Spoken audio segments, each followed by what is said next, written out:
Parliament house کی مسجد سے درجنوں نمازیوں کے جوتے چوری، ڈیوٹی پر مامور سیکیورٹی اہلکار غیر حاضر، اسپیکر کی سرزنش۔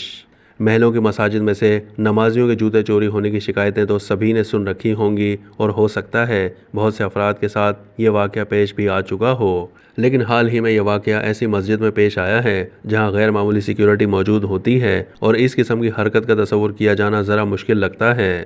ہوا کچھ یوں کہ اسلام آباد میں پارلیمنٹ ہاؤس کی مسجد میں سے نماز کے لیے آئے ہوئے ایک نہیں، دو نہیں، بلکہ درجنوں نمازیوں کے جوتے اور چپلیں چوری ہو گئی۔ چوری کا یہ واقعہ مسجد میں نماز جمعہ کی ادائیگی کے دوران پیش آیا، جب متعدد اراکین پارلیمنٹ کے علاوہ صحافی بھی وہاں نماز ادا کر رہے تھے۔ مسجد میں نماز جمعہ کی ادائیگی کے بعد جب نمازی باہر نکلے تو کئی افراد کو اپنے جوتے نہیں مل سکے۔ ذرائع کا کہنا ہے کہ واقعے کے وقت مسجد کی ڈیوٹی پر مامور سیکیورٹی اہلکار غیر حاضر تھے۔ کئی افراد کے جوتے اور چپلیں ایک ساتھ چوری ہونے پر اسپیکر قومی اسمبلی ایاز صادق نے واقعے کا نوٹس لے لیا اور سیکیورٹی افسران کی ان کی غفلت پر سرزنش کی۔ اسپیکر نے سیکیورٹی افسران کو ہدایت کی کہ سی سی ٹی وی کیمرے کی فوٹیج سے مجرمان کا سراغ لگا کر ان کے خلاف سخت کارروائی کی جائے۔ اس کے علاوہ انہوں نے مستقبل میں اس قسم کے واقعات سے بچنے کے لیے سیکیورٹی کو مزید سخت کرنے کی بھی ہدایت کی۔